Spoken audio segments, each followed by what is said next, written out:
Eh, Hola, ¿cómo están? Muy buenos días a todos y gracias por hacerse presentes en estos webinars que con, con mucho cariño y con mucha dedicación se preparan para ustedes. El día de hoy contamos con la participación de la doctora Beatriz Liliana Álvarez Mayorga. Gracias, doctora, por estar aquí con nosotros. Y bueno, la doctora Álvarez Mayorga es química en alimentos, maestra en ciencia y tecnología de los alimentos, con línea terminal en inocuidad microbiana de los alimentos por la Facultad de Química de la Universidad Autónoma de Querétaro. Es doctora en ciencias biológicas por la Facultad de Ciencias Naturales, con línea terminal en nutrición humana. Realiza investigación sobre la producción y caracterización de proteínas recombinantes humanas. Posee experiencia en docencia e investigación por más de 27 años en la Facultad de Química. Cuenta con diversas publicaciones en revistas arbitradas nacionales e internacionales. Participa en comités de evaluación de tesis y de licenciatura y maestría. Ha presentado más de 60 trabajos en congresos nacionales e internacionales y participado en más de 50 eventos científicos por invitación.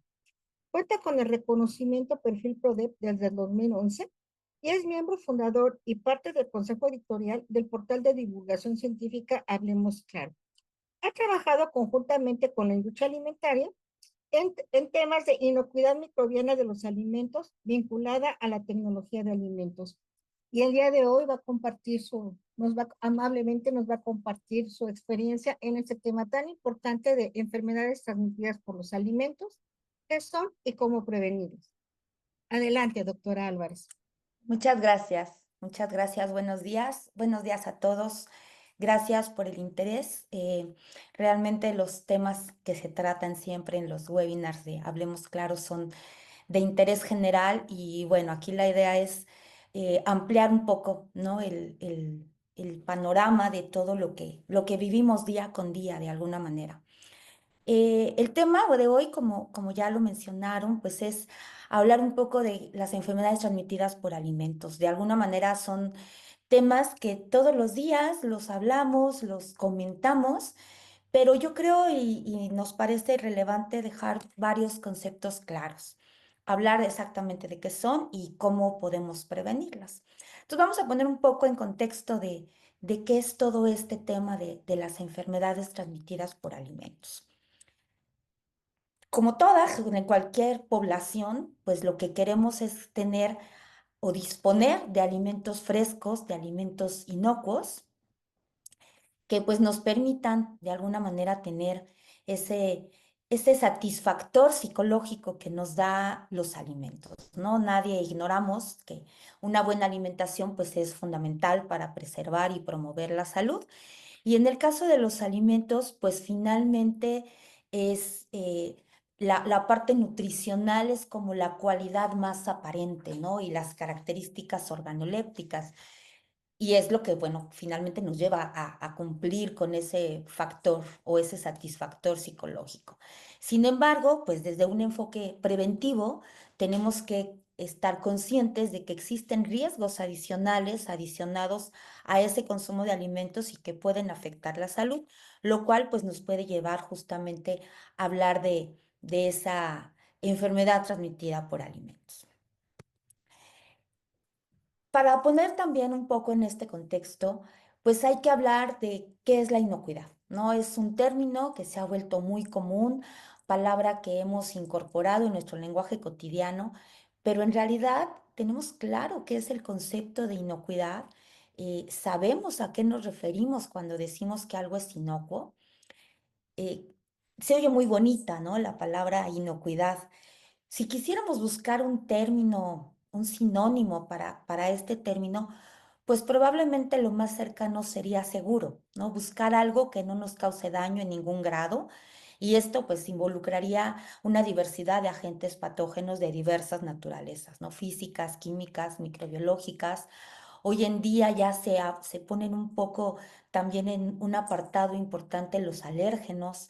Entonces, hoy queremos que todo sea inocuo y para eso también, pues la industria de alimentos se esfuerza cada día porque así sea, ¿no? Buscando incluso de alguna manera contrarrestar toda esa mala información que se da acerca de los alimentos procesados y haciendo énfasis que justamente la tecnología de alimentos pues aporta en una gran medida el que podamos disponer de alimentos inocuos, ¿no? Entonces, ese es otro tema, ¿no? De poder discriminar qué es realmente un alimento procesado y que también está regulado por las cuestiones de inocuidad. Sabemos que el riesgo cero no existe en ningún aspecto de nuestra vida, de tal manera que también aventurarnos a utilizar el término asegurar la inocuidad es un tanto ambicioso. Pero lo que sí sabemos es que podemos controlar, podemos reducir los riesgos a niveles muy inferiores que nos permitan tener justamente pues esos alimentos inocuos. Es tan relevante estas consecuencias que tiene el no tener alimentos de buena calidad sanitaria, de no contar con esquemas de inocuidad, que justamente la Asamblea General de las Naciones Unidas, de donde depende la FAO y de donde depende la Organización Mundial de la Salud y la Panamericana de la Salud, y todos estos organismos que están dedicados justamente a promover y a cuidar nuestra salud, en diciembre del 2018 adoptaron la resolución que se dio de acuerdo a una serie de debates y propuestas por diversos países en temas de la preocupación que hay por la inocuidad, que se designó al 7 de junio como el Día Mundial de la Inocuidad. Entonces, ahora ya sabemos que todos los 7 de junio vamos a celebrar el Día Mundial de la Inocuidad. Este Día Mundial de la Inocuidad se celebra desde el 2019. 2018 se adoptó la resolución, en 2019 se celebró el primer Día Mundial de la Inocuidad y en agosto del 2020 la Asamblea Mundial de la Salud también aprobó ya la resolución. Entonces, se declara el Día Mundial de la Inocuidad de los Alimentos como un hito importante y una plataforma para sensibilizar a todos los niveles sobre la importancia de la inocuidad de los alimentos y de esta manera también promover, facilitar medidas destinadas pues justamente a la prevención de las enfermedades transmitidas por alimentos a escalas locales, nacionales, regionales, mundiales y pues así que sea un esfuerzo que se realice en todo el mundo a favor de la inocuidad, con el fin de reducir pues todas estas cargas, todas estas consecuencias que nos traen las enfermedades transmitidas por alimentos. Cada año se le da un tema al Día Mundial de la Inocuidad. Por ejemplo, en el 2023 el tema fue las normas alimentarias salvan vidas. Este ejemplo lo pongo porque, pues justamente no solo los agricultores y los facilitadores, los elaboradores, ofrecen orientaciones sobre la manipulación higiénica de los alimentos, sino que también están involucrados los niveles máximos de aditivos, de contaminantes y otros componentes que pueden ser consumidos con seguridad. Es decir, el que un alimento tenga aditivos alimentarios, que tenga nombres y que nos pueden parecer extraños o incluso lleguen a causar cierto temor, leer que un alimento trae hexametafosfato de sodio, que trae glutamato, que trae cualquier nombre químico, no significa que nos puede causar un daño, ¿no? Las normas están diseñadas para poder informar y poder que los elaboradores de alimentos pues puedan controlar esos niveles máximos que permitan que el alimento sea consumido con seguridad. Entonces, en el 2023, los lemas se van poniendo de acuerdo a lo que transcurre en un año anterior, ¿no? Entonces, esta ataque hacia los alimentos procesados, pues llevó a que justamente el tema de ese año de la inocuidad fuera que las normas alimentarias salvan vidas en contextos químicos, microbiológicos, físicos, etcétera, ¿no? Entonces, por ejemplo, en el 2024, el lema fue inocuidad de los alimentos. Preparémonos para lo imprevisto. Y aquí se enfocó un poco en hablar de los incidentes que están relacionados con la inocuidad alimentaria, que pueden ir desde eventos menores hasta crisis internacionales importantes, ¿no? Ya sea un pequeño corte de energía en casa que haga que nuestro refrigerador deje de funcionar por un tiempo prolongado y a lo mejor eso lleve a que nuestros alimentos se deterioren o que algún microorganismo patógeno se multiplique, etcétera, ¿no? Una intoxicación alimentaria en un restaurante local, ¿no? También puede ser un evento. Un retiro voluntario de productos contaminados por parte de un fabricante. Ahorita vamos a ver algunos ejemplos que han estado sonando ya cada vez más frecuente en las noticias locales. O sea, no es porque ahora haya más decomisos, sino que se está involucrando, ¿no?, a toda la población a lo que realmente puede estar sucediendo. Y también, por ejemplo, brotes originados en productos importados, que nos enteremos que a lo mejor el brote no es estudiado en nuestro país, pero que a lo mejor fue un alimento que pudimos de alguna manera haber consumido. O también los ocasionados por desastres naturales, ¿no? Terremotos, inundaciones, donde pues la facilidad de obtener alimentos inocuos puede llegar a complicarse. Entonces, ¿qué hace la Organización Mundial de la Salud? Lanza este, iniciativas para que los gobiernos se comprometan, elaboren, actualicen sus planes nacionales de intervención en emergencias alimentarias, refuercen los sistemas de control de alimentos, se aumente la capacidad de vigilancia y coordinación y que también se mejore la comunicación con las empresas alimentarias y el público. Entonces, las empresas pueden mejorar sus planes en gestión de la inocuidad de los alimentos, compartir las lecciones aprendidas y colaborar también entre sí. Y, pues, evidentemente, mejorar la comunicación con los consumidores, que sea una comunicación real, que sea una comunicación fidedigna, con sustento, ¿no? Y tratar de concientizar a la población de no dejarnos llevar nada más por noticias amarillistas, ¿no? Y obviamente como consumidores también tenemos una parte muy importante donde tenemos que comprometernos a notificar o a responder a incidentes asociados a la inocuidad alimentaria y ser conscientes de la repercusión de posibles imprevistos en casa, pues preparándonos así para reaccionar adecuadamente. Entonces, como consumidores también tenemos un papel súper importante. Este año, pues evidentemente también se va a llevar a cabo eh, la, el Día Mundial de la Inocuidad, el 7 de junio del 2025. Nosotros podemos entrar a la página de la Organización Mundial de la Salud y hay links para atender webinars, hay documentación, hay mucha información que podemos descargar para pues poder también nosotros incluirnos dentro de este Día Mundial de la Inocuidad, ¿no? Entonces, se dice que la inocuidad alimentaria salva vidas, ¿no? No es solo un componente para la seguridad alimentaria, sino que también desempeña un papel vital en la reducción de enfermedades transmitidas por alimentos. Los datos a veces son muy crudos y la Organización Mundial de la Salud, de manera general, digamos, a nivel mundial, notifica que, por ejemplo, cada año 600 millones de personas pueden enfermar como el resultado de una enfermedad transmitida por alimentos y se habla de que puede haber alrededor de 200 tipos diferentes de enfermedades transmitidas por alimentos. Es decir, no todo es salmonela, no todo es diarrea, ¿no? No todo es nada más hablar de pues de cosas que nos pasan todos los días, ¿no? Y que decimos, pues así pasa siempre y no pasa nada, ya estoy acostumbrado y normalizamos, ¿no? Las cuestiones que en realidad pueden tener repercusión importante, ¿no? Eh, este tipo de enfermedades desafortunadamente recae sobre todo en poblaciones vulnerables, ¿no? Eh, comunidades rurales donde la pobreza puede llegar a ser extrema, en ciertas poblaciones, por ejemplo, jóvenes, ¿no? Que quizá llegan a ser un poco más descuidados en este sentido, ¿no?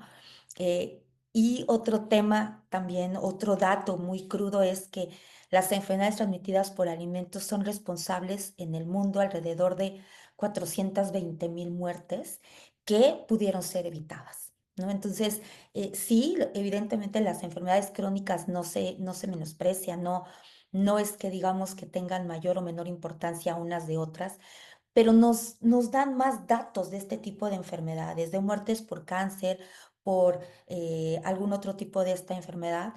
Sin embargo, pues los datos de las enfermedades transmitidas por alimentos no son nada despreciables, ¿no? Entonces, pues este Día Mundial de los Alimentos, de la inocuidad de los alimentos, perdón, es una forma importante de que sensibilicemos a la gente sobre los problemas de inocuidad alimentaria, de demostrar cómo prevenir enfermedades a través de la inocuidad, discutir enfoques colaborativos para mejorar la inocuidad en todos los sectores, promover soluciones y formas de ser más seguras para los alimentos, ¿no?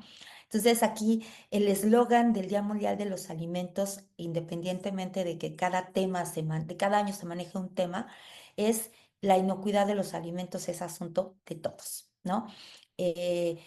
Eh, insta en la responsabilidad de cada uno de nosotros para poder preservar alimentos inocuos a lo largo de la cadena de suministro, considerándonos como parte de, ¿no? Somos quizá el último eslabón de esa cadena que a veces no es tan lineal, ¿no? Hablamos de una cadena de suministro y siempre decimos del campo a la mesa, pero en cada etapa de esa cadena podemos encontrar cadenas verticales que también involucran una serie de etapas, ¿no? Entonces, en cada parte de esa cadena pueden existir peligros que pueden causar riesgos de contaminación. Entonces, aquí la idea es, pues, sensibilizarnos, ¿no? De que todos somos parte de esa inocuidad. Esta la inocuidad de los alimentos es también fundamental para alcanzar algo que me gustaría resaltar, porque a veces este tipo de información se queda solo en ciertos sectores, ¿no? Entonces, yo quisiera que de aquí bajáramos información a todos los sectores, hablando de que la Organización Mundial de la Salud eh, tiene objetivos de desarrollo sostenible, ¿no? Es algo que le llamaron la Agenda del Desarrollo 2030. Entonces, se pretende que para el 2030 se alcancen estos 17 objetivos de desarrollo sostenible. Entonces, el Día Mundial de la Inocuidad de los Alimentos la pone en el punto de mira para ayudar a prevenir, detectar, gestionar los riesgos transmitidos por alimentos. Los alimentos inocuos van a construir o contribuyen de una manera muy importante a la prosperidad económica, impulsan la agricultura, el acceso a los mercados, sobre todo mercados globales, al turismo, al desarrollo sostenible y pues evidentemente todo esto pues impacta, ¿no? En la prosperidad económica de los países. Entonces, dentro de esos 17 objetivos que tiene la Agenda del Desarrollo 2030, la inocuidad de los alimentos impacta, por ejemplo, en el objetivo número 2. El objetivo número 2 del desarrollo sostenible es hambre cero. Entonces, esa es una de las partes de la seguridad alimentaria. Entonces, no puede haber seguridad alimentaria si no hay alimentos inocuos, ¿no? Erradicar el hambre significa que las personas tengan acceso a una cantidad suficiente de alimentos, pero que éstas sean inocuos y obviamente nutritivos, ¿no? Y que esto pues sea todo el año. Impacta también en el objetivo número 3 de salud y bienestar. Evidentemente la inocuidad pues tiene efectos directos en la salud, hablando también de la ingesta nutricional, ¿no? Las enfermedades que transmiten por los alimentos se pueden evitar. Esto es algo que tenemos que tener muy claro. No es como así ha pasado siempre, siempre le hago así y no pasa nada. Sí pasa, ¿no? Eso es súper importante. El objetivo número 12, donde habla de producción y consumo responsables, cuando los países fortalecen su capacidad científica, tecnológica, de reglamentación para garantizar los alimentos inocuos y de calidad, pues obviamente están fomentando las modalidades de consumo y productos más sostenibles. Y también en el objetivo número 17, ¿no? Un mundo globalizado eh, con exportaciones anuales de alimentos que se estiman actualmente en más de 1,6 billones de dólares y sistemas alimentarios complejos, pues exigen una cooperación internacional entre todos los sectores que puedan garantizar que los alimentos sean inocuos. La inocuidad, repetimos, es una responsabilidad compartida también entre todos los gobiernos, toda la industria alimentaria, todos los productores y, por supuesto, pues los consumidores. En el Día Mundial de la Alimentación, desde el 2022, se realizan 5 llamados a la acción: que se garantice la inocuidad, que los gobiernos deben garantizar alimentos inocuos y nutritivos para todos, cultivar alimentos inocuos, ¿no? Los productores agrícolas y de alimentos tienen que adoptar buenas prácticas, mantener los alimentos inocuos, los operadores de las empresas deben asegurarse que los alimentos sean inocuos, y saber qué es inocuidad, ¿no? Los consumidores deben aprender sobre los alimentos inocuos y saludables. Creo que este es uno de los objetivos justamente de este webinar, ¿no? Que todos nos responsabilicemos y podamos conocer, porque si yo conozco, pues puedo también transmitirlo, ¿no? Trabajar juntos por la inocuidad de los alimentos y la buena salud. Me gustaría también diferenciar un poco los términos. Podemos escuchar hablar de inocuidad alimentaria y de seguridad alimentaria a veces como sinónimos, pero justamente no hay que confundirlo, ¿no? Inocuidad alimentaria es lo que en inglés escuchamos como el food safety, y este pues es el conjunto de medidas que permite evitar que todos esos peligros de diversas naturalezas, como hablábamos hace un momento, de peligros físicos, químicos, biológicos, que sean no intencionales, normalmente que aparecen por negligencias, por falta de conocimiento, por malas prácticas de fabricación, de manipulación, deficientes procesos, etcétera. Eso es lo que busca, ¿no? Lo que trata de minimizar la inocuidad alimentaria.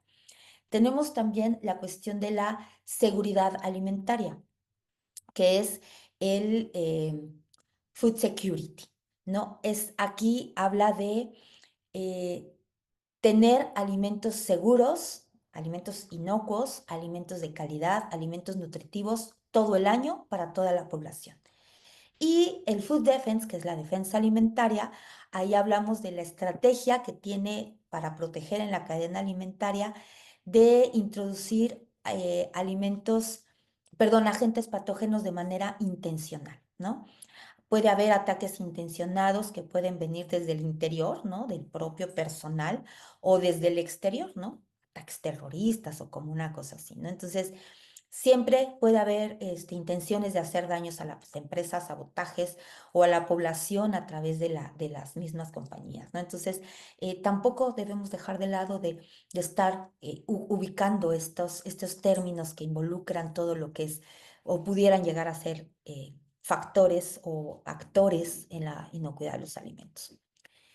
Es tan importante que los sistemas de gestión alimentaria, como la ISO 22000, pues involucra, ¿no? El tema de inocuidad. Entonces, habla de que es la seguridad de que el alimento no cause un efecto adverso a la salud para el consumidor cuando se prepara o se consume de acuerdo con su uso previsto. Aquí ISO involucra esta parte, ¿no? De acuerdo con su uso previsto. Entonces, a veces como consumidores no tenemos la responsabilidad de saber exactamente cómo fue diseñado, para qué fue diseñado este alimento y cómo lo debo de manejar, ¿no? Entonces, bueno, se relaciona con la ocurrencia de sus peligros, que pueden ser estos que hablábamos hace un momento, y un tema interesante que incorpora en la ISO es que no se incluyen aspectos de la salud relacionados, por ejemplo, con la desnutrición, ¿no? O sea, la inocuidad de los alimentos no va a no va a referirse a esta parte de la desnutrición. Para eso están otros esquemas que están involucrados justamente en la seguridad alimentaria, ¿no? Por eso es la importancia de tener claros estos conceptos que están involucrados.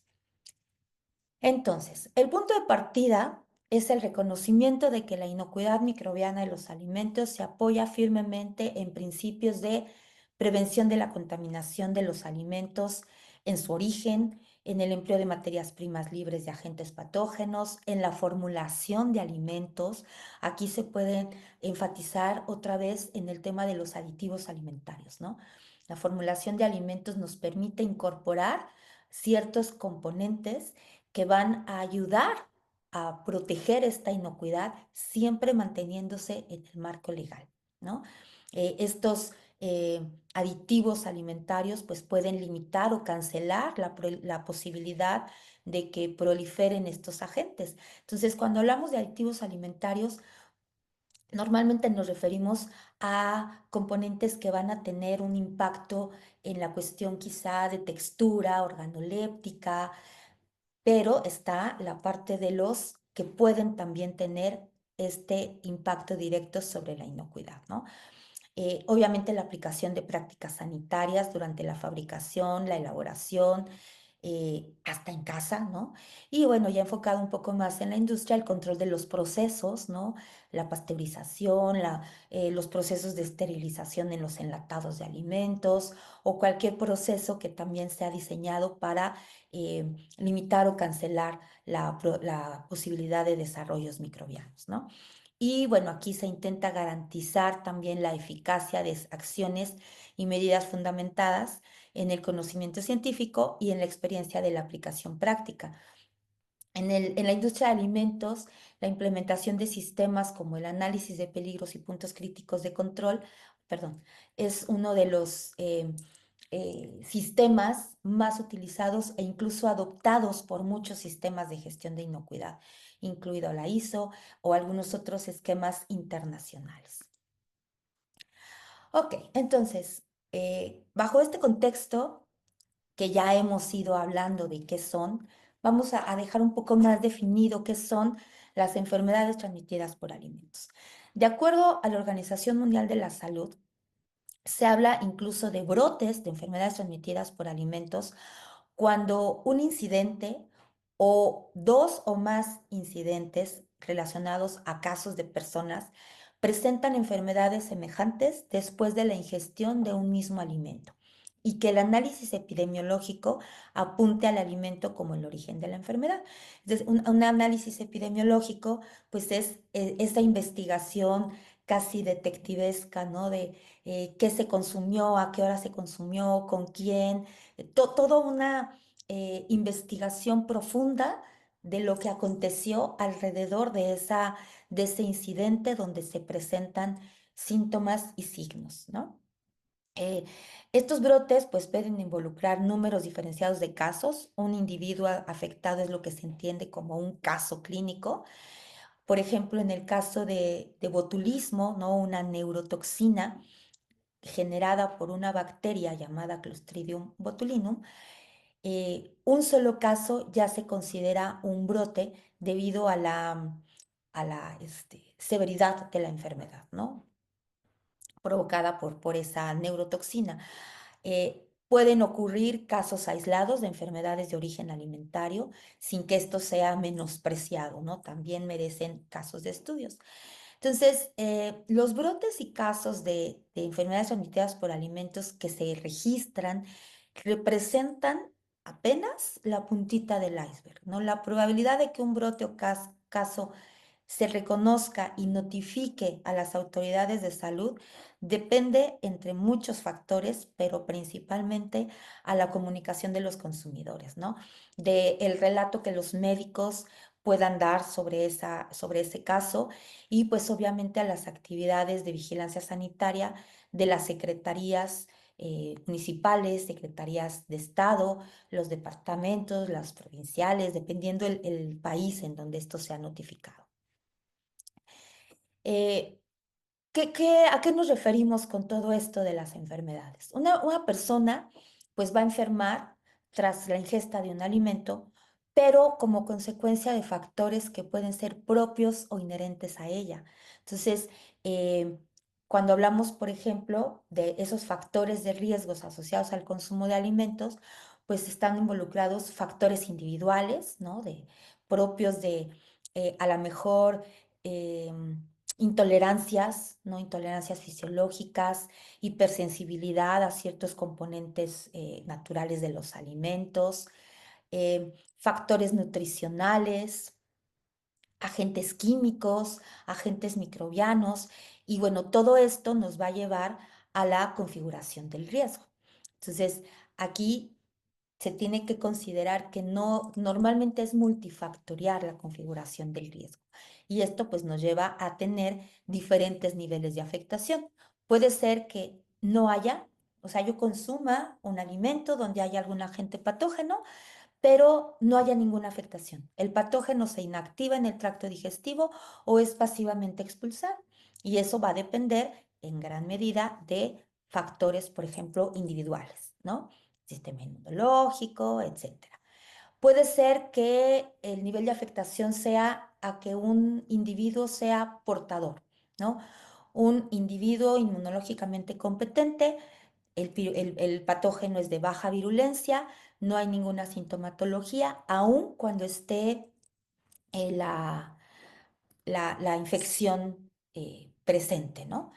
La otra afectación puede ser la enfermedad, ¿no? El cuadro clínico que puede ser desde leve hasta severo, incluso que pueda requerir hospitalización. Puede haber secuelas, ¿no? Que son variables desde síndromes en los que se afectan órganos o tejidos fuera del aparato digestivo. Puede llegar a haber problemas quizá neuronales, invalidez, etcétera, ¿no? Y bueno, evidentemente la más grave de las afectaciones que puede haber, pues en un caso, por ejemplo, de un individuo hipersensible con un tratamiento tardío o un tratamiento ineficiente, una sobredosis o una virulencia excepcional del agente patógeno, pues puede llevar a la muerte. ¿Cuáles son esos factores que pueden llevar al desenlace? ¿No? El desenlace siempre va a estar involucrado por estos tres factores: el alimento, el patógeno y el individuo, ¿no? Entonces, yo puedo tener los factores que van a configurar el riesgo, pero cómo va a ser el desenlace de ese riesgo va a depender de estos tres factores. Cuando hablamos del microorganismo, pues hablamos de que el microorganismo esté viable, esté estresado, que sea un microorganismo con una virulencia elevada o que se haya ingerido un número elevado del microorganismo. En el individuo, pues hablábamos hace un momento de que tenga una inmunocompetencia, que tenga barreras naturales, y en el alimento, pues la composición del alimento, la cantidad consumida, cómo estaba distribuido el microorganismo en el alimento, que eso es uno de los grandes problemas a veces en la investigación de los casos clínicos, porque el microorganismo va a estar distribuido heterogéneamente en el alimento. Entonces, no es que cada gramo de alimento vaya a tener el microorganismo. Entonces, eso a veces dificulta un poco el estudio. En el caso de los alimentos, pues la naturaleza del alimento influye en el riesgo de enfermar. Si sus características son propicias para la multiplicación de un patógeno, pues eh, pues este microorganismo se va a multiplicar a gran medida. Si esas características no son propicias, pues el daño que va a causar ese alimento es nulo. Por ejemplo, hay microorganismos que requieren multiplicarse en el alimento para producir una toxina. Hay un microorganismo, Staphylococcus aureus específicamente. Si no se multiplica en el alimento, no produce la toxina y no causa el daño. Ejemplo, este microorganismo no se puede desarrollar en lechuga, por ejemplo. Entonces, una intoxicación por Staphylococcus aureus con lechuga es muy poco probable. Pero sí, este microorganismo se multiplica perfectamente en un queso, en un puré de papa, en un pastel, en un relleno de pastel. Ahí sí se propicia que el microorganismo se multiplique con malas prácticas de almacenamiento, etcétera. Puede causar un daño, ¿no? Entonces, las características físicas, pues, son muy importantes porque afectan la oportunidad de que el microorganismo colonice, ¿no? Se adhiera a la superficie, eh, se multiplique y quede ahí formando lo que le llamamos biopelículas, por ejemplo, ¿no? Y bueno, los alimentos descompuestos es muy interesante porque raramente son causas de enfermedades humanas. Muchos agentes patógenos pueden estar en un número elevado en el alimento sin que afecten la apariencia o sabor del alimento. Esto no significa comámonos todos los alimentos deteriorados. ¿Qué significa? Que el que nos causa la enfermedad no es el que descompuso el alimento. Y ahí tenemos, abusando un poco del lenguaje, un cierto grado de protección, porque si el alimento está descompuesto, yo no lo voy a consumir. Pero, ¿qué va a pasar si el alimento está organolépticamente aceptable el microorganismo patógeno está ahí en un número elevado y yo lo consumo, ¿sí? Entonces, el que el alimento esté descompuesto, probablemente también está el patógeno, y si yo me lo como con ese grado de descomposición que quizás sea leve, a lo mejor sí me enfermo porque la misma oportunidad que tuvo de ingresar el que lo deteriora, también la tiene el que causó, el que puede causar la enfermedad. Pero tenemos ese grado de protección, ¿no? Está descompuesto, no me lo como. El problema es que los que causan la enfermedad no alteran estas características del alimento. Entonces, bueno, hay una diversidad de alimentos, ¿no? Que nos pueden causar este tipo de, de enfermedades. El nivel de peligrosidad, ¿no? Puede ser exposición a contaminaciones, las facilidades que yo le dé al microorganismo para multiplicarse o para sobrevivir. Hay microorganismos cuya dosis infectante es pequeña, ¿no? Entonces, pues a lo mejor si yo no le doy un tratamiento terminal para inactivar el microorganismo patógeno, con que sobreviva puede causar la enfermedad, ¿no?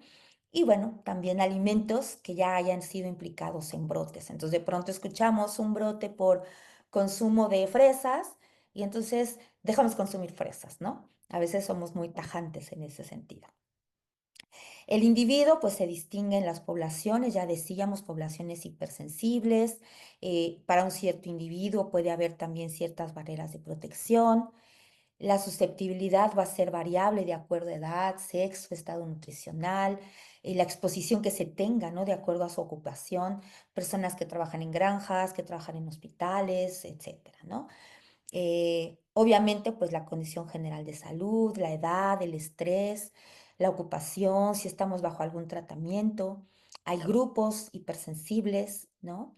De personas que van a tener, que deben incluso de tener mayor cuidado de poder estar expuestos a estos peligros, ¿no? Y bueno, pues la lista de patógenos como agentes causales de enfermedades transmitidas por alimentos, pues cada vez se incrementa, ¿no? En algunos casos se trata de microorganismos que le llamamos emergentes o algunos que ya perdieron vigencia de acuerdo a con los reportes epidemiológicos, pero que de pronto pues resurgen, ¿no? Tenemos también los diferentes mecanismos de patogenicidad. Entonces puede haber microorganismos que causen enfermedades porque son o sea, producen algunas toxinas, producen infecciones y la parte invasiva es lo que va a causar la enfermedad, el efecto de colonizar e invadir los tejidos o dentro del organismo producir toxinas, ¿no? Entonces, casi a todo le llamamos infecciones, sin embargo, yo puedo tener microorganismos cuyo efecto sea solo por una infección, que sean toxigénicos, es decir, que yo lo que consumo es la toxina, no propiamente al microorganismo, o el microorganismo que me va a causar una, una intoxicación, pero le llamamos toxi-infección. Entonces, la infección, el microorganismo se multiplica y hay invasión de tejidos. La toxinfección, el microorganismo se multiplica y genera toxinas, y la intoxicación, yo consumo la ingesta preformada. Entonces, bueno, aquí hay algunos ejemplos, perdón que se me estaba aquí moviendo el asunto. Salmonela, hepatitis A, típicos infecciosos, toxigénicos, ¿no? Que van a causar intoxicaciones, Staphylococcus aureus, toxinas de algunos hongos, toxinas de algunas algas microscópicas y toxinfecciosos, bacterias como Clostridium perfringens, que a veces no son microorganismos que sea común escucharlo como el causante de lo que nos enferma. Para nosotros a veces todo es salmonella, ¿no? O Escherichia coli hoy en día. Entonces, los datos acerca de los brotes, pues no son nada despreciables, ¿no? El número de brotes de casos involucrados son realmente preocupantes. Si bien el suministro de alimentos en Estados Unidos se encuentra entre los más seguros del mundo, el gobierno federal estima que alrededor de 48 millones de casos de enfermedades transmitidas por alimentos anualmente. Esto equivaldría a 1 de cada 6 estadounidenses se enferma cada año, y cada año estas enfermedades resultan en un estimado de 128,000 hospitalizados y 300 muertes. Si nosotros buscamos, pues encontramos datos como este, ¿no? Un brote de Campylobacter, otra bacteria que casi no asociamos a enfermedades transmitidas por alimentos, ligado a leche enferma a más de 100. En Hong Kong, un brote ligado a sándwiches enferma a 200. Eh, un brote de salmonela ligado a los pollitos, ¿no? Que se tienen en traspatio. Entonces, aquí en nuestro país, desafortunadamente, no tenemos mucha información.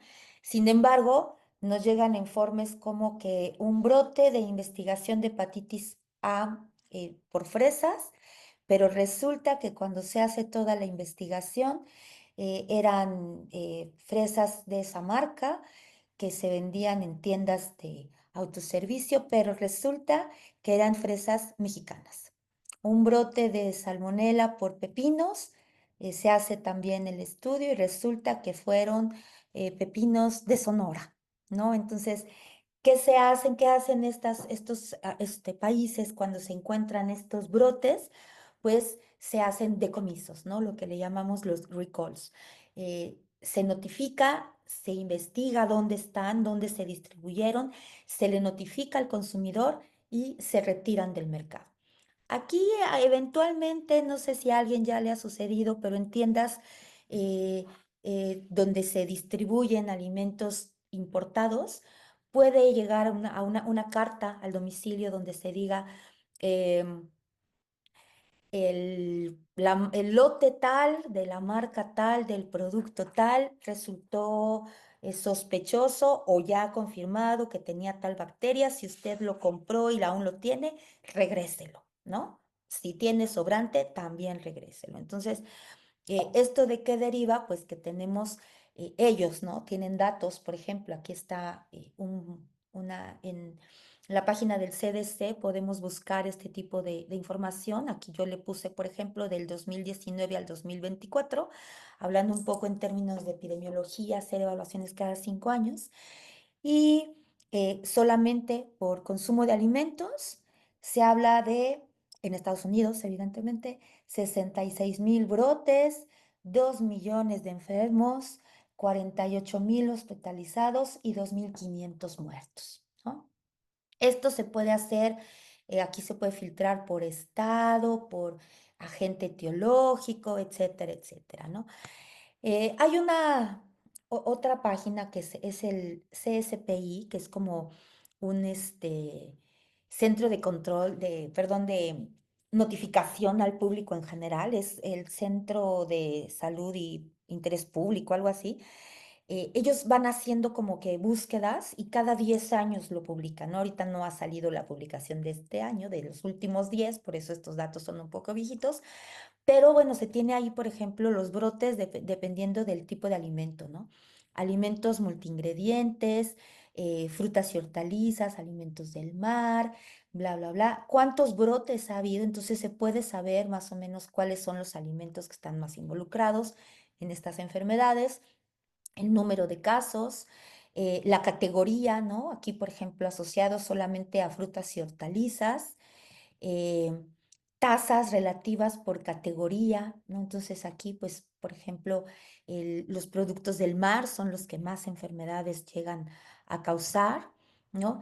Y también podemos tener datos de cuáles son los patógenos más involucrados de acuerdo al tipo, ¿no? Entonces, por ejemplo, en frutas y hortalizas, pues se habla de, aquí están los patógenos, y por ejemplo, en los alimentos regulados por FDA, norovirus y salmonela en las frutas y hortalizas son los que más se ven asociados a las enfermedades.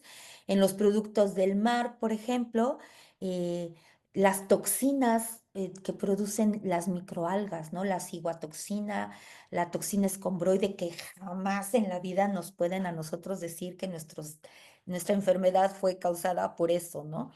Campylobacter en productos lácteos, salmonela en huevo, por ejemplo, ¿no? Entonces, la verdad es que sería fabuloso que en nuestro país tuviéramos datos como estos, pero bueno, contamos con el boletín epidemiológico, donde lo más que podemos encontrar, este es semana 52 del 2024, que es lo último que está publicado en el boletín de vigilancia epidemiológica. Y lo más que podemos encontrar, pues, es aquí hablar de enfermedades infecciosas intestinales, ¿no? El acumulado en el año, 4 millones, intoxicación alimentaria bacteriana, ¿no? Y nos habla aquí de 25,000. Aquí el problema es que justo por eso les hablaba yo de la diferencia entre infecciones, intoxicaciones, toxinfecciones. Entonces aquí hablan de intoxicaciones alimentarias, entendiendo, perdón, entendiendo que aquí está, ay, esta cosa está muy sensible, entendiendo que aquí están solo las infecciones, ¿no? Pero pues no especifica si realmente son solo por consumo de alimentos, por ejemplo, ¿no? Entonces puede ser agua, puede ser, no sé, persona a persona, etcétera.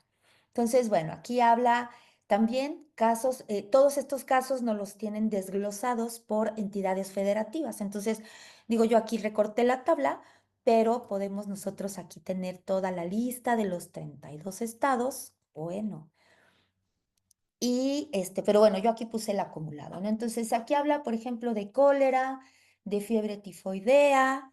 Entonces, cólera, pues aparentemente no hubo en la semana 52. Eh, bueno, aquí está tifoidea, paratifoidea y otras salmonelosis, ¿no? Entonces nos habla de 47,000 casos acumulados en el 2023 y en esa semana 52, 20,000 o acumulado en el 24. La verdad es que también estas tablas llegan a ser un poco confusas, ¿no? No trae una nomenclatura que nos permita. Entonces, bueno, aquí nos habla de shigelosis, infecciones intestinales por otros microorganismos, otros organismos y las que están mal definidas. Nos habla de intoxicación alimentaria bacteriana, que era el dato que aparecía por allá en lo general, amibiasis intestinal, abscesos hepáticos amibianos, es decir, aquí ya nos notifican las consecuencias de otras infecciones intestinales debido a protozoarios, ¿no? Amibiasis son protozoarios, pero bueno, Giardia son protozoarios, otras, aquí ya habla del mintos, ¿no? Al mintos nos referimos a lo que comúnmente le llamamos solitaria o lombrices y estas, ¿no?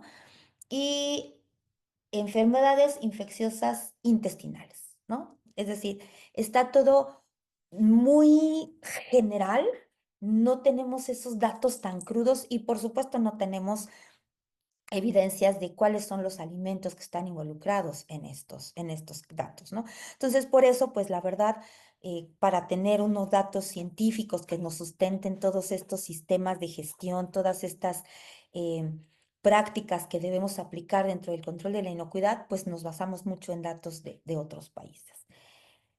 ¿Qué hacemos? ¿Qué hacemos ante estas enfermedades transmitidas por alimentos? Ya decíamos que las enfermedades transmitidas por alimentos se pueden prevenir, muertes por enfermedades transmitidas por alimentos se pueden prevenir.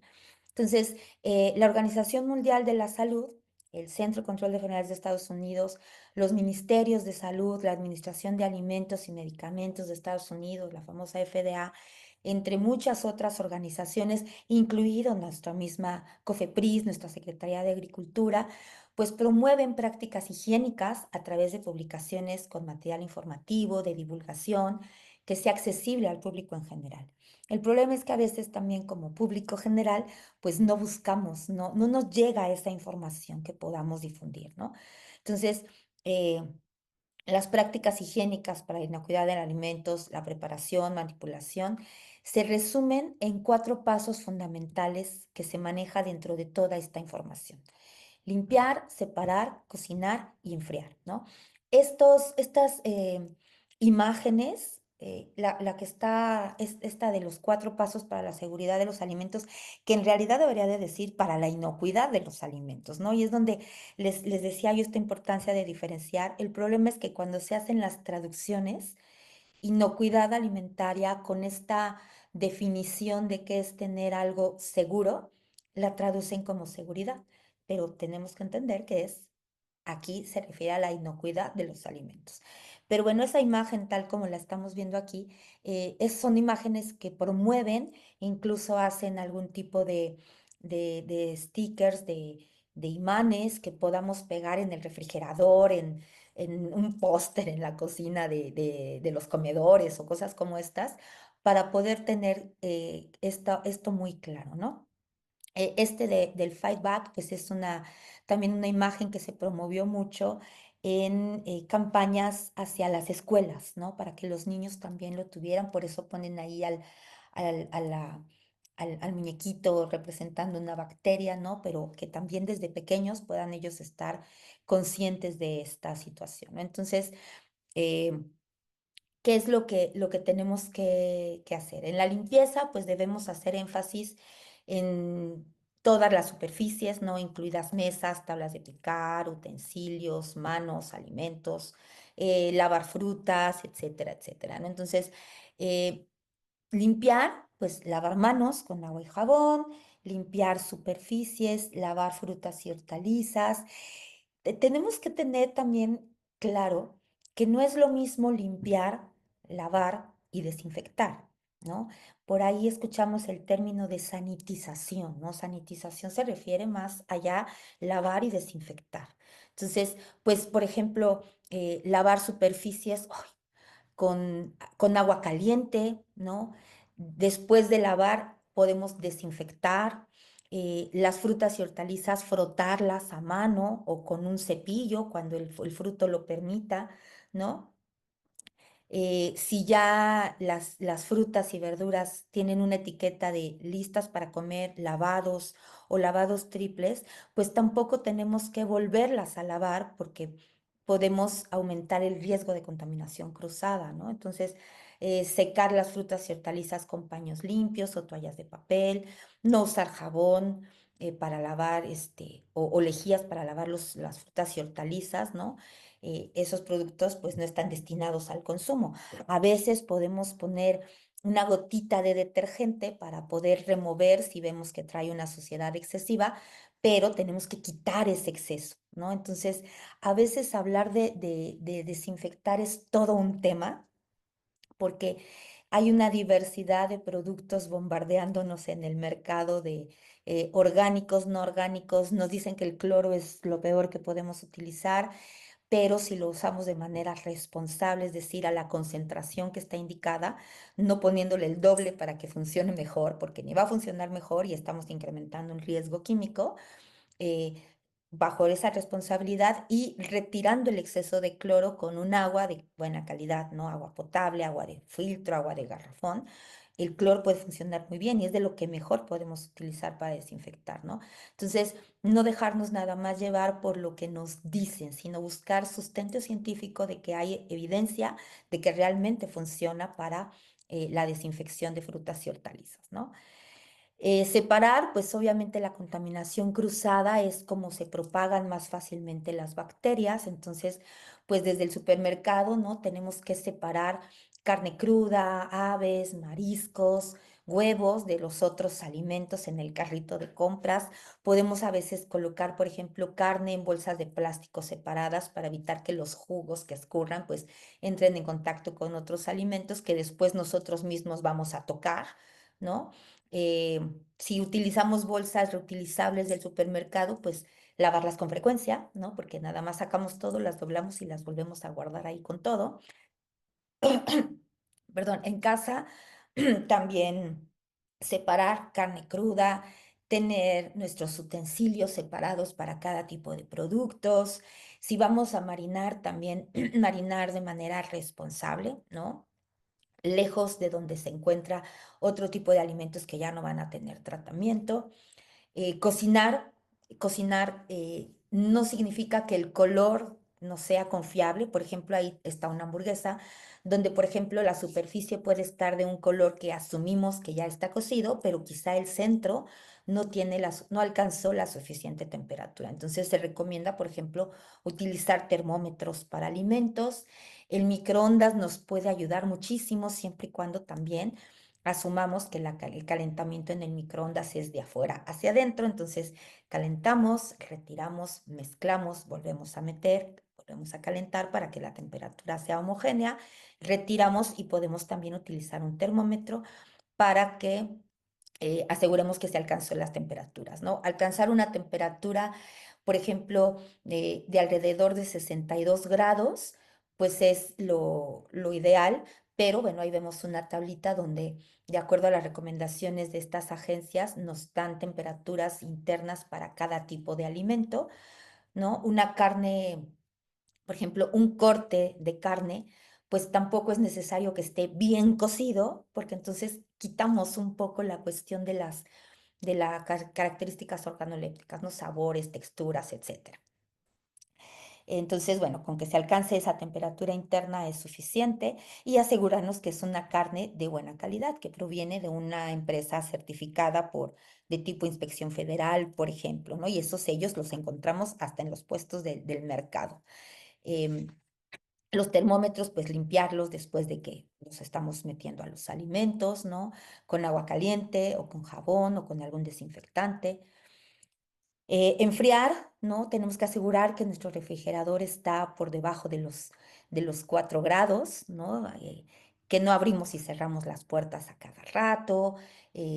Refrigerar dentro de 2 horas de que lo obtuvimos o lo procesamos o lo cocinamos o lo que sea, y no dejarlo ahí que se enfríe toda la noche, por ejemplo.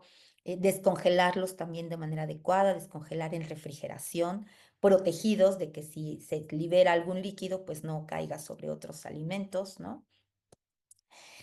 Y bueno, este tipo de mensajes también están en diversas publicaciones, ¿no? Donde están las 5 claves para la inocuidad de los alimentos, publicaciones de la Organización Mundial de la Salud.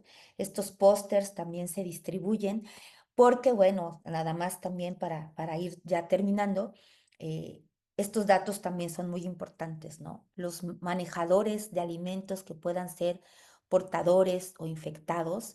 El Centro de Control de Enfermedades de Estados Unidos estima que casi 76 millones de casos de estas enfermedades transmitidas por alimentos pues son contribución del manipulador de alimentos, infectados o no, ¿no? Entonces, en un estudio que se realizó por ahí de 1978, o sea, esto no es nuevo, se estimó que el 18 al 20% de las enfermedades transmitidas por alimentos estaban asociados con un trabajador infectado.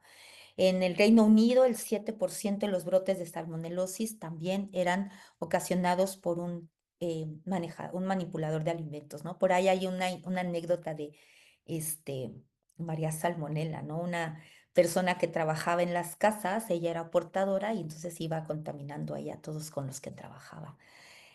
¿Cuáles son los factores? Pues el manejo por personas infectadas, un lavado de manos incorrecto, contaminación cruzada, manipulación de alimentos con la mano desnuda, aunque hay ciertas prácticas donde el manejo debe ser manejo con guantes, sin embargo, eso ha resultado un tanto controversial porque a veces los guantes le dan cierta seguridad al manipulador, ¿no? Eh, por ejemplo, este solo es para ver este tema de lavado de manos, ¿no? Aquí una mano puede verse aparentemente limpia. Aquí se le puso un simulador de bacterias que fluoresce bajo la luz ultravioleta. Entonces, su mano estaba aparentemente limpia, tenía el simulador de bacterias, toca la manija del refrigerador y esto es, si él hubiera traído bacterias, pues todas se hubieran quedado ahí, por ejemplo, ¿no? Entonces, todas estas técnicas que nos dan de lavado de manos. ¿Cuáles son las estrategias que se deben de seguir? Pues tenemos que ver factores culturales, sociales, económicos, tecnológicos, ¿no? Eh, está en función de los recursos humanos, económicos, del desarrollo tecnológico, particularmente les decía de estos rasgos culturales, los hábitos alimenticios, la importancia que le damos a la propia salud, los criterios que consideramos para distinguir un alimento peligroso de uno seguro y la actitud del manejo responsable. Esta imagen la pongo porque es algo que nos pasa todo el tiempo. Podemos identificar el peligro y sabemos que ahí está, ¿no? El peligro, pues es que esté un tiburón en el mar. Aquí podemos decir, pues obviamente yo no me voy a arriesgar, no voy a exponerme al peligro nadando con el tiburón, porque entonces el riesgo, pues es la probabilidad de que ese peligro me cause un daño, ¿no? pero así lo hacemos. O sea, nosotros reconocemos el peligro, podemos saber que en una carne cruda puede haber salmonela y aún así consumimos carne tártara. O podemos saber que una lechuga comprada en el mercado con una señora que está con su puesto en el piso, pues no a lo mejor ella misma la cultivó ahí en su patiecito sin ninguna práctica agrícola y todas estas cosas que son los esfuerzos que han hecho las autoridades y la compro. A lo mejor la compro por sentimentalismo, por lo que sea, pero estoy dejando de lado el riesgo que me implica, ¿no? Entonces, pues evidentemente las enfermedades transmitidas por alimentos es un problema de salud pública de alta prioridad y lo único que podemos hacer es prevenir con toda esta información que podemos nosotros tener. Y bueno, pues muchas gracias. Esta es la información que traía para ustedes. Espero haya sido de utilidad.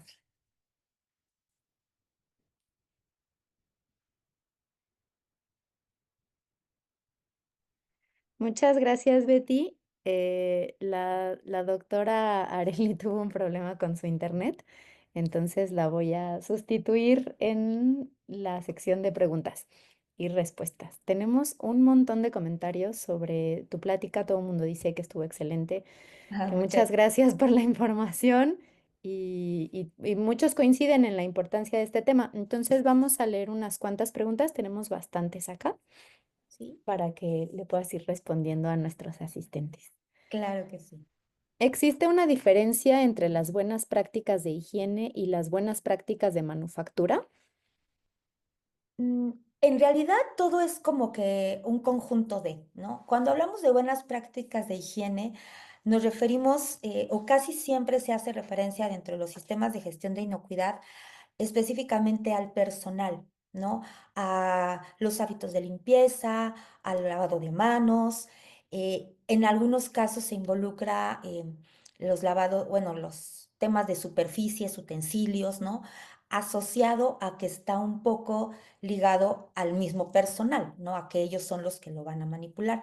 Cuando se habla de buena práctica de manufactura, ya hablamos de esquemas de lo que le llamamos prerequisitos para implementar sistemas de gestión de inocuidad. Ya se refiere a control de procesos, a esquemas de toda una esquema longitudinal dentro del proceso de alimentos. Entonces, podemos decir incluso que las buenas de prácticas de manufactura incluyen a las buenas prácticas de higiene. Muchas gracias. La que sigue dice, hola, gracias por la información. ¿Un HACCP se puede aplicar para la identificación de riesgos en un restaurante? En teoría sí, en teoría en un HACCP lo podemos implementar hasta en casa, ¿no? ¿Cuál es el punto, digamos, medular del análisis de peligros y puntos críticos de control? Pues justamente hacer ese análisis de peligros, diferenciar o poder identificar cuáles son los peligros y poder identificar cuál es el que yo puedo controlar, que vaya a tener un efecto. Hay restaurantes, por ejemplo, cadenas de, de comida rápida, donde tienen implementados los sistemas de análisis de peligros, ¿no? Incluso a veces cuando se logra ver la cocina ahí de estos servicios de alimentos, se ven sus pósters donde tienen implementados sus sistemas de análisis de peligros. Entonces, sí, sí se puede. Gracias. La que sigue dice, si el COVID-19 empezó con el consumo de un alimento, entre comillas, ¿se puede catalogar como una ETA en ese caso o por su manera de transmitirse no cuenta como una? No, no, de hecho sí fue un tema un tanto controversial porque efectivamente el COVID pues se asoció, ¿no? A la sopa de murciélago, no sé qué era, ¿no? Por eso le ponen ahí entre comillas.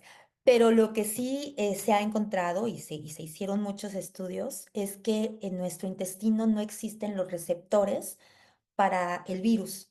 Entonces, no se cataloga como una enfermedad transmitida por alimento porque el que yo consuma un alimento con el virus no me va a desencadenar la enfermedad porque mi intestino no, bueno, nuestro sistema no tiene esos receptores para que el microorganismo o el virus, en este caso, esté adherido, por ejemplo, y cause la enfermedad, ¿no? No es No es que la sintomatología del COVID se dé porque el microorganismo haya venido en el alimento y haya llegado al tracto digestivo. Muchas gracias. Dice, la expositora mencionó dos conceptos, seguridad alimentaria y ¿cuál es el otro? Si nos lo puedes recordar, por favor. Sí, la seguridad alimentaria, que quedamos que es el que haya alimentos seguros, y no, o sea, inocuos, perdón, y de calidad y nutritivos, suficientes para toda la población. Y el otro es la defensa alimentaria, ¿no? Cuando hablamos de contaminaciones intencionales que pueden darse a los alimentos. Muchas gracias. El que sigue dice, ¿cuál sería un ejemplo de un patógeno que no altera las características organolépticas? Ninguno. De hecho, el único que altera las características organolépticas en un determinado momento es Clostridium botulinum, que es una bacteria que en el ambiente lo que se encuentran son las esporas. Pueden ingresar a un alimento en donde se generen condiciones de ausencia de oxígeno, lo que le llamamos anaerobiosis.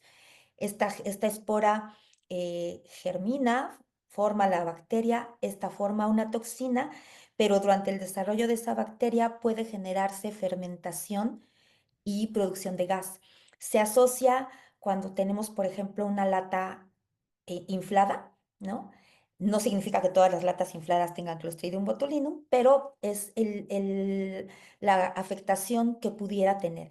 De ahí en fuera, ningún patógeno, ni Salmonella, ni Escherichia coli patógena, ni Campylobacter, ninguno va a alterar las características organolépticas. Ese es uno de los grandes problemas de las enfermedades transmitidas por alimentos. La que sigue, tenemos como varios comentarios que dicen que que hace mucha falta en México de tener registros, más información, y entonces justo estas dos preguntas que las voy a juntar van en ese sentido. Ujú. ¿En México hay alguna instancia que verifique o realice un monitoreo sobre las prácticas higiénicas? ¿Y qué hace falta en nuestro país para poder contar con registros completos y detallados? Sí, sí hay instancias, está empezando por COFEPRIS, ¿no? La Comisión Federal para la Protección contra Riesgos Sanitarios, que es dependencia de la Secretaría de Salud. De hecho, la creación de la COFEPRIS fue justamente para eso, ¿no? La creación, COFEPRIS se creó, híjole, no estoy muy segura, pero por ahí del año, no sé, 98, 2000, no lo sé, por ahí. Justamente ese fue el enfoque de la COFEPRIS.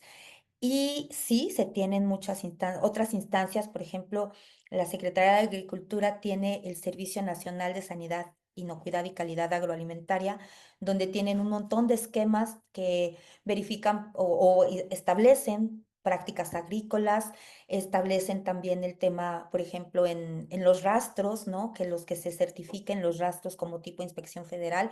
Hay muchísimos, muchísimos enfoques.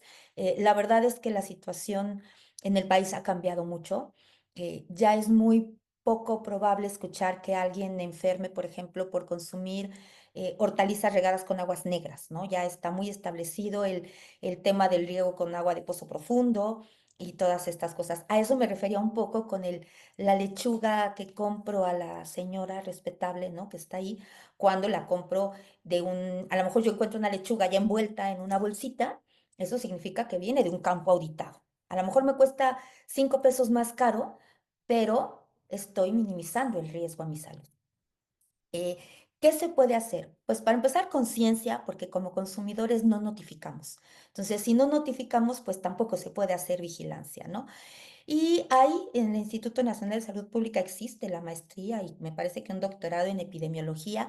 Sin embargo, hace falta epidemiólogos en el país, o sea, que se dediquen a esto, ¿no? La epidemiología está muy enfocada a enfermedades crónicas y está muy bien, los estudios son muy buenos, pero falta en este sentido y yo creo que uno de los principales problemas es pues que no hay notificación y si no hay notificación, pues tampoco puede haber esa vigilancia, ¿no? Y un poco aprovechando que estamos en este tema, dice, tema muy interesante, muchas gracias. Una pregunta, en el caso específico de México, ¿cuáles serían, a tu consideración, las áreas de oportunidad en la aplicación de la normatividad internacional? Se está haciendo mucho esfuerzo. En realidad, a veces quizá no nos damos cuenta, pero sí está bastante aplicado. Quizá un poco por conveniencia, ¿no? Porque pues muchas de las empresas exportan y tienen que cumplir con estas normatividades, con estos sistemas internacionales. Entonces, yo creo que otra vez, ¿no? Reitero, es un poco la cuestión de el compromiso que tenemos como consumidores, ¿no? Y como parte de esa cadena de cadena alimentaria, porque la cadena alimentaria no termina en donde se produce o donde se vende, ¿no? Termina hasta cuando yo la consumo. Muchas gracias. La siguiente pregunta dice, últimamente he escuchado noticias de alimentos empacados en España sobre galletas, frituras, leche, etcétera, que se encuentran contaminados. ¿Por qué ocurre esto si se tienen normas que vigilan estos procesos? Porque el riesgo cero no existe, ¿no? De hecho, justo el semestre pasado, por ahí de, ¿qué sería? Agosto, septiembre, no nada más en España, ¿no? Aquí en México, en Estados Unidos, en todos los países, hubo un brote, ¿no? Bueno, un decomiso por productos que le llaman los fiambres, ¿no? Tipo jamón serrano y estas cosas, por presencia de listeria en una empresa supervigilada por FDA, por el Departamento de Agricultura, pero finalmente el riesgo cero no existe, ¿no? Entonces, eh, aunque se tengan todas estas medidas de control, finalmente puede haber, ¿no? A veces se entran en cuestiones de rutina que hace lo que le llaman la ceguera de taller, ¿no? Y por eso se buscan auditorías externas para que vean puntos que quizá ellos ya los ven como normales y que pueden llegar a ser un problema, ¿no? Y otro caso también puede ser, otra vez me atrevo quizá a abusar un poco, es el tema de la defensa alimentaria, ¿no? Que pueden llegar a ser casos de fraude alimentario, de contaminaciones intencionales, o pueden ser también defectos de materia prima, ¿no? A lo mejor ya se tenía el certificado, el proveedor certificado de una materia prima, pero él fue el que tuvo un problema y entonces evidentemente ahí repercute en el producto terminado. Puede ser una diversidad de factores, ¿no? Muchas gracias. Ahí voy a juntar otra vez varias preguntas que tienen que ver con la limpieza de frutas y hortalizas. La primera dice que si nos puedes comentar algo sobre el uso excesivo de plaguicidas y de conservadores incluso en alimentos frescos sin un control y poco conocimiento y qué efecto tienen en la seta. Si quieres responder esta y ahorita te hago las otras. Ok. Eh, el uso excesivo de plaguicidas y conservadores, pues evidentemente es una acción irresponsable, ¿no? Y es otra vez donde como consumidores nosotros tendríamos que asegurarnos de adquirir productos que sabemos que van a estar normados, ¿no? Que van a estar controlados bajo la normatividad y la reglamentación.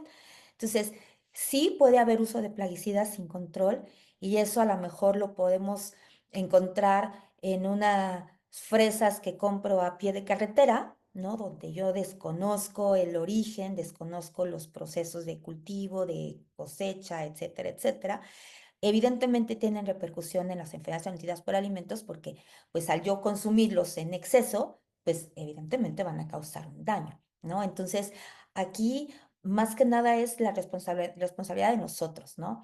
De asegurarnos de consumir donde yo sé que viene de una marca comercial que está regulada, que está controlada, que cumple con las normatividades y no tanto de productos, híjole, voy a decir el término, pero de mucho estos productos artesanales que pueden resultar muy atractivos, pero ahí yo no sé realmente, no puedo saber si tienen un control o no. ¿No? Entonces, el comprar, por ejemplo, en una tienda de conveniencia, en un supermercado, aún en mercados públicos, con productos que vengan a lo mejor en un paquete, ya me está diciendo que tienen por lo menos un control, ¿no? Entonces, sí tienen repercusión, evidentemente, entonces, pero pues también otra vez es parte de nuestra responsabilidad, ¿no? Muchas gracias. Y las otras que tenían que ver con frutas y hortalizas, varias personas nos preguntan cuáles son los mejores químicos para limpiar y desinfectar frutas y verduras, qué cantidad de cloro es conveniente usar, qué tipo de jabón es recomendable y, y ya. Sí. Sí, el tema de desinfección es todo un tema que nos podría llevar 3 webinars, ¿no? Pero, ¿cuál es el principal? Si yo, por ejemplo, voy a comprar frutas y hortalizas, sí, en el mercado, evidentemente tengo que lavar y desinfectar. Puedo lavar, puede ser solo con agua, frotando con un cepillo, con alguna esponja o algo que nos ayude a retirar la suciedad. En algunos casos, por ejemplo, la lechuga, pues, o el cilantro, pues no la puedo tallar, ¿verdad? Entonces, en el caso de la lechuga, se puede recomendar, aunque por ejemplo la FDA dice que no, poner una gotita de detergente que utilizo para lavar los trastes, no el de ropa ni estos jabones en polvo que llegan a ser un poco más agresivos, pero sí el detergente de trastes, una gotita, nada más, una gotita, para mecánicamente retirar esa suciedad, enjuagar perfectamente, quitar todo ese exceso de jabón. Y como desinfectantes, les decía, hay muchísimos. Nosotros hemos hecho algunos estudios probando desinfección, probando algunos de estos desinfectantes que encontramos en el mercado y algunos tienen efectividad, otros no. Lo que se busca para decir que es un buen desinfectante es que pueda reducir ese 99.999%, ¿no? Esa es una reducción eficiente de una carga microbiana. La realidad es que también de patógenos no vamos, no vamos a tener eh, esa carga de 100.000 células por el gramo de alimento, pero es el margen de seguridad. De lo que hemos visto que es más eficiente es el cloro, por supuesto, manejado a la recomendación que son lo que se le dice 200 partes por millón. Eso equivale a la recomendación que nos traen a veces de una tapita por litro de agua. Nos da más o menos esa concentración, pero aquí el punto es de quitar el exceso, o sea, dejarlo actuar 5 minutos y después retirarlo. Hay algunos otros que traen aceites de cítricos o perdón, ácidos orgánicos, que también ahí lo dice las marcas, esos también funcionan. El que nosotros hemos visto, y de verdad yo cada semestre en mi práctica de laboratorio con mis estudiantes lo hago, es probar las gotitas de plata coloidal, esas gotitas cafés. Funcionan muy bien para desinfectar agua, pero no para desinfectar frutas y hortalizas, porque interfiere la materia orgánica. Entonces, a veces yo lo que les digo es, desinfecta con cloro y el agua, si no quieres usar agua de garrafón o de agua de filtro, el agua de la llave, del grifo de la cocina, la desinfectas con esas gotitas de plata coloidal y con esa agua quitas el exceso de cloro. El problema es que no hay una fórmula mágica y a veces el decir que tengo que hacer otra actividad ya nos dice, ay, mejor no lo hago, ¿no?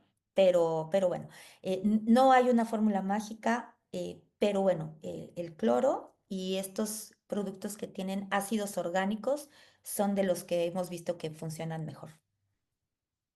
Muchas gracias. Tenemos un par de preguntas sobre las normativas. Dice, en materia de inocuidad alimentaria en México, el esquema de SRRC es voluntario. ¿Qué Ujú. hace falta para que sea de implementación obligatoria? Y si un especialista en gestión tecnológica alimentaria podría implementar estas normas directamente. Sí, sí, sí podría implementarlas, este especialista. Sí es cierto, o sea, si bien es cierto que el sistema de reducción de riesgos de contaminación es voluntario, Senacica, por ejemplo, el Servicio Nacional de Sanidad, Inocuidad y Calidad Agroalimentaria, no es que lo haga obligatorio, pero es una alta recomendación para sus certificaciones. Entonces, para que se haga voluntario, pues como lo dice la misma palabra, es voluntad de quien lo va a aplicar si quiere o no certificarse. Porque para poder certificarse necesita implementar el sistema de reducción de riesgos. Entonces, digamos que es voluntario, pero no voluntario, ¿no? Muchas gracias. Voy a leer un par de preguntas nada más, porque estamos un poquito sobre tiempo, pero de todas formas quiero hacer reconocimiento de que tenemos muchas preguntas en espera de respuesta. Lamentamos mucho no poder atenderlas todas.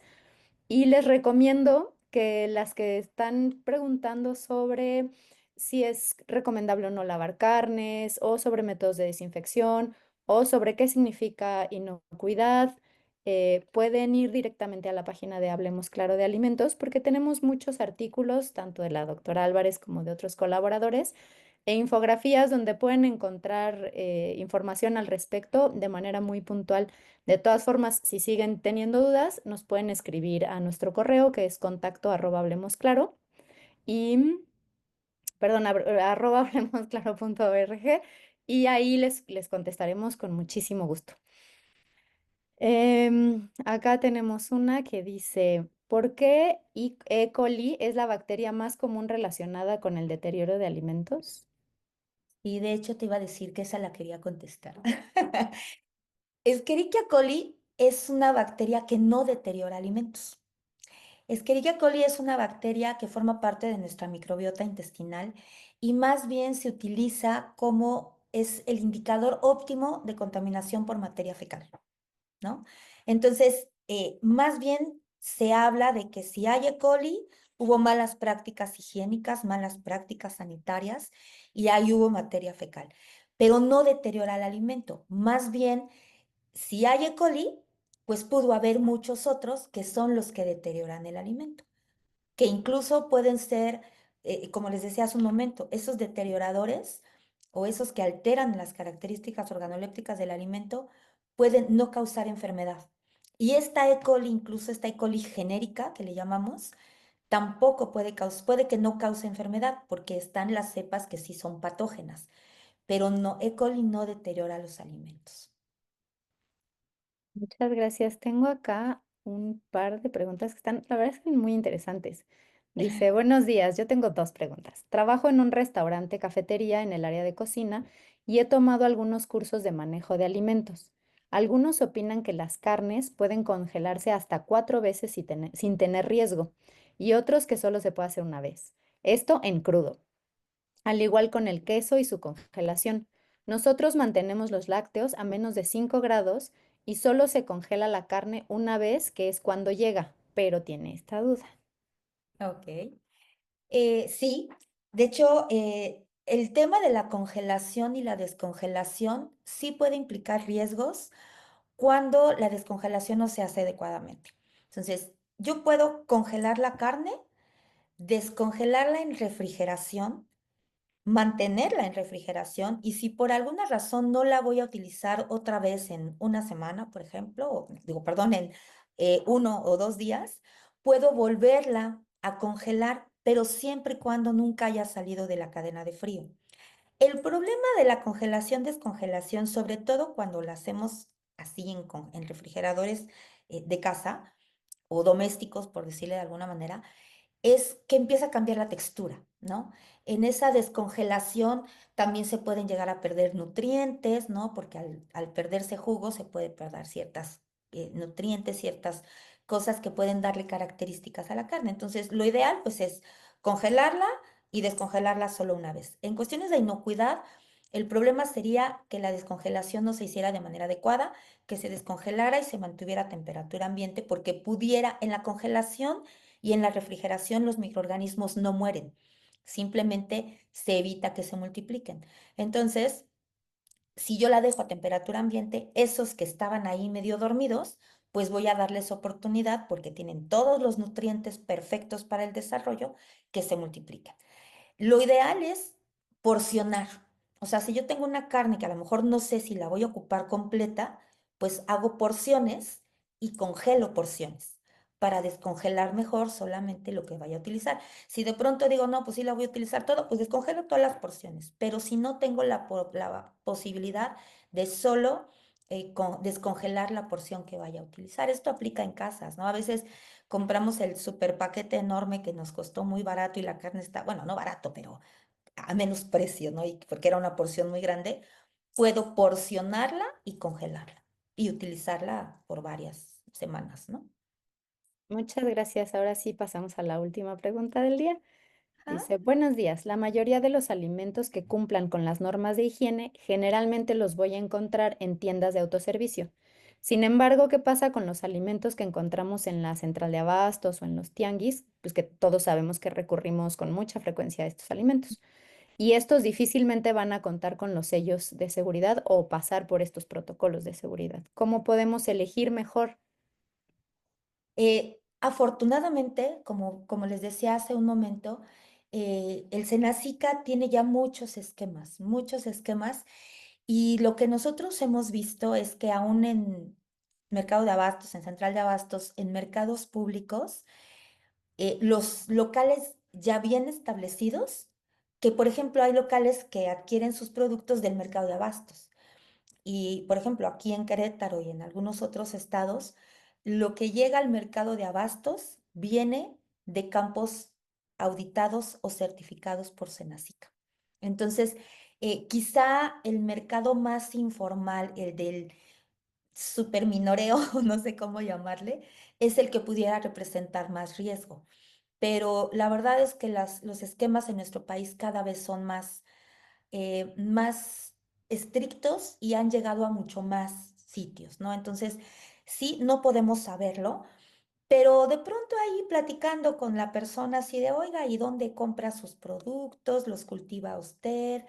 El saber que vengan de un mercado de abastos hoy en día ya da un cierto grado de seguridad. Obviamente, como les he dicho varias veces, el riesgo cero no existe, entonces sí tenemos que seguir con nuestras medidas de prevención, ¿no? Lavar, desinfectar, eh, separar alimentos, cocinar completo y refrigerar. O sea, estos 4 pasos deben de ser, eh, estar pegados ahí en mi refrigerador o a ver en dónde, ¿no? Para no nada más confiar porque vengan de un lugar certificado o auditado o con algún sello o lo que sea, ¿no? Más bien, eh, tener nuestra responsabilidad de cumplir con esos esquemas de la seguridad, de la inocuidad alimentaria, perdón. Muchísimas gracias, pues son ya pasadas las 11:30. Les agradecemos muchísimo por haberse tomado esta hora y media para acompañarnos. Muchísimas gracias, doctora Beatriz Álvarez. Siempre Al es un contrario, honor contar contigo. Gracias a gracias. la doctora Areli Prado por habernos acompañado y moderado esta sesión. Muchas gracias a todos por su asistencia. De verdad es muy valioso para nosotros saber que tenemos tanta gente tan interesada en cuidar su salud y en mejorar sus hábitos de alimentación y de promover la inocuidad y el conocimiento. Eso es lo más importante para nosotros.